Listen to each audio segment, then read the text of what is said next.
Good morning, students. Hope you all are fine. Welcome back after the summer break. So, let's start our chapter 5.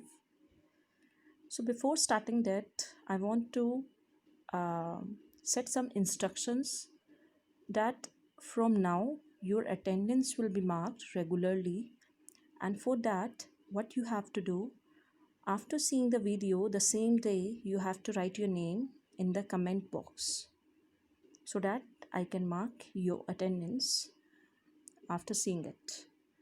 So let's start at chapter 5, Introduction to Euclid's Geometry. So let's see some introduction. Since ancient times, we have seen geometry being developed and applied everywhere in the world. जैसे हम देखते हैं कि geometry हर जगह use हुई है हमारे ancient times में, पुराने टाइम में भी ज्योमेट्री को यूज़ किया गया है. जैसे for examples Indus valley civilisation and ancient civilisation has extremely well plan towns. वहाँ पे भी बहुत वेल प्लान टाउन्स थे उस समय में भी. The excavation at some of the sites like Harappa and Mohenjodaro reveal that their design involve the use of geometry as well. और कुछ साइट्स ऐसी हैं जैसे हरप्पा एंड मोहनजोदारो, वहाँ पे भी ज्योमेट्री का यूज़ किया गया है. ऑन दी साइट्स वहाँ पे हमें कैसे हम देखते हैं कि वहाँ ज्योमेट्री का यूज़ हुआ है, because there were parallel roads, circular buildings and other such constructions. Now another example जो हम लेते हैं of the river Nile that would overflow and erase the boundaries of the fields. But before that, people used geometric rules to redraw the boundaries of their lands. तो वहाँ पे भी Egypt में भी रिवर थी नाइल, वो भी overflow हो सकती थी, मगर उससे पहले लोगों ने ज्योमेट्रिक रूल्स को यूज़ करके उसकी बाउंड्रीज़ को रीड्रॉ किया.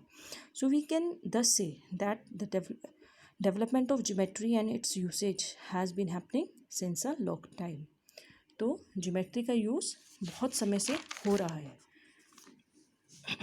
ग्रीक मैथमेटिशियंस आए हैं जैसे थेल्स, पाइथागोरस और यूक्लिड. ये सब आए हैं for they were very keen on knowing the reasoning behind these geometrical constructions. So they discovered many properties and developed an understanding of geometry. उन्होंने बहुत सारी properties define की है geometry की.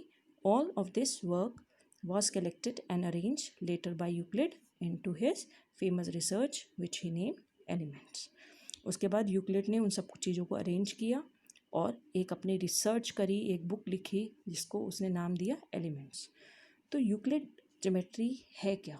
Euclidean geometry.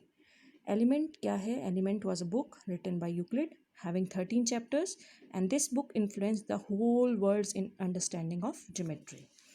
Euclidean geometry is based on definitions, terms and assumptions of a mathematician, as geometry is a study of lines and shapes on the flat surfaces, so it is also known as geometry of flat surfaces or simple geometry.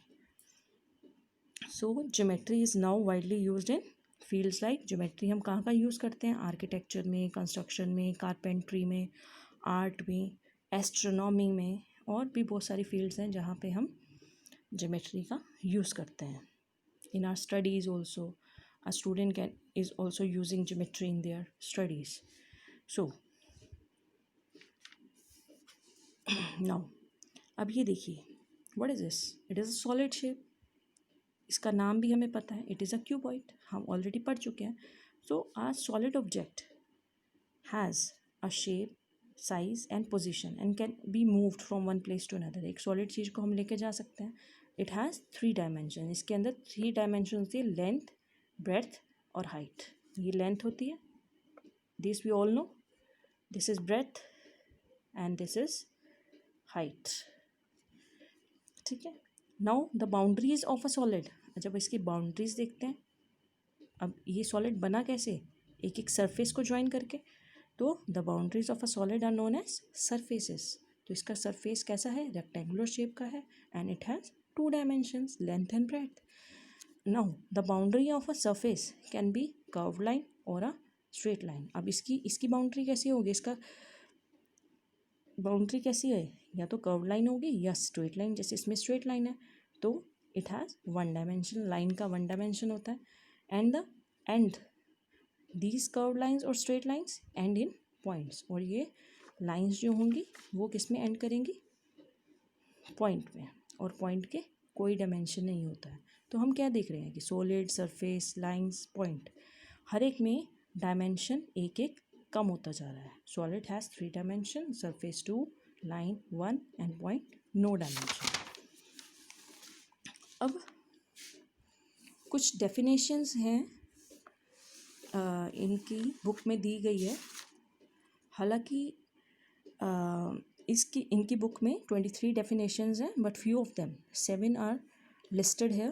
तो इन 7 को हमने 3 major headings में divide कर दिया है. जैसे हमने कर दिया पहले सरफेस पे. तो सरफेस में क्या क्या आएगा, plane surface is a surface which lies evenly with straight lines on itself. Plane surface क्या होता है, एक ऐसा सरफेस होता है जो इवनली लाई करता है कहाँ पे, विद द स्ट्रेट लाइन्स, जो कि स्ट्रेट लाइन से बनता है plane surface. Either it is rectangle, square, we can say. A surface is that which has length and breadth only. और सरफेस में सिर्फ क्या होता है, लेंथ और breadth. The edges of a surface are called lines. और edges को हम क्या बोलते हैं, लाइन बोलते हैं. इनके एजेस को, सरफेस के एजेस को क्या बोलते हैं, लाइन.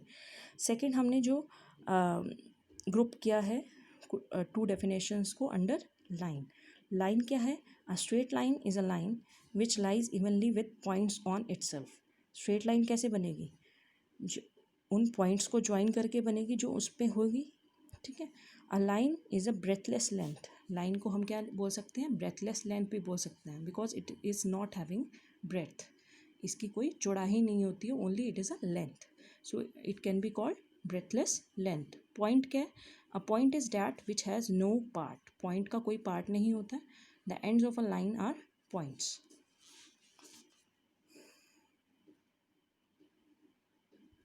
नाउ अब इन डेफिनेशंस को हमने पढ़ लिया.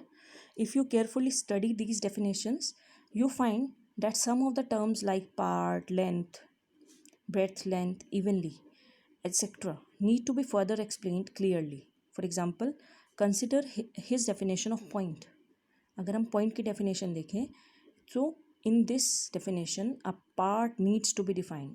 जैसे इन्होंने part बोला है ना, तो उस part जो word part है, जैसे a point is that which has no part. तो part क्या है, तो part needs to be defined. Suppose if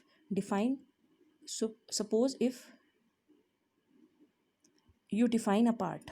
अगर हम एक part को define करें, to be that which occupies area. ठीक है, part क्या होगा, which occupies area. Again an area need to be defined. तो उसमें area को define करना पड़ेगा. So to define one thing you need to define many other things. So you may have a long chain of definitions without an end. So for such reasons mathematicians agree to leave some geometric terms undefined. तो कुछ ऐसी geometric terms हैं जिनको undefined ही छोड़ दिया गया. However, we have initiative feeling for the geometric concept of a point that what the definition above give us. So we represent a point as a dot. तो हम उसके पिक्टोरियल रिप्रेजेंटेशन से ही पहचान लेंगे, इट इज़ अ पॉइंट. हमें ऐसे ही सिखाया गया है ना. सो इनकी जो डेफिनेशंस हैं उनको डिफ़ाइन ही नहीं करा गया, क्योंकि मैथमेटिशियंस ने उनको डिफ़ाइन नहीं करा. Even though a dot has some dimension. A similar problem arises in definition 2 above. जैसे डेफिनेशन 2 थी हमारे पास, a line is a breadthless length since it refers to breadth and length, neither of which has been defined. दोनों में से किसी को भी डिफाइन नहीं किया गया, because of which a few terms are kept undefined while developing any course of study. So in geometry we take a point, a line and a plane. In Euclid's word, a plane surface. तो Euclid में हम इसको plane surface ले सकते हैं as undefined terms. तो ये undefined terms हैं, इनको डिफाइन नहीं किया गया. The only one thing is that we can represent them intuitively or explain them with the help of physical models. तो इनको हम only पिक्टोरियल रिप्रेजेंटेशन से ही हम इसको पहचान लेते हैं कि it is a point, it is a line, it is a line segment. ठीक है.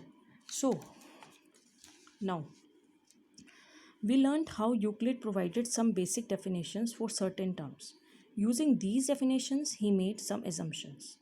उन्होंने इन्हीं definitions के आधार पर कुछ assumptions बनाई हैं which are universally accepted truths, जो कि universally accepted truths हैं और universal truth हैं.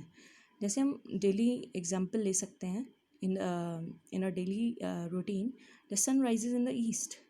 It is a universal truth कि sun तो east में ही rise होता है. All humans have bones. सब लोगों के अंदर bones हैं.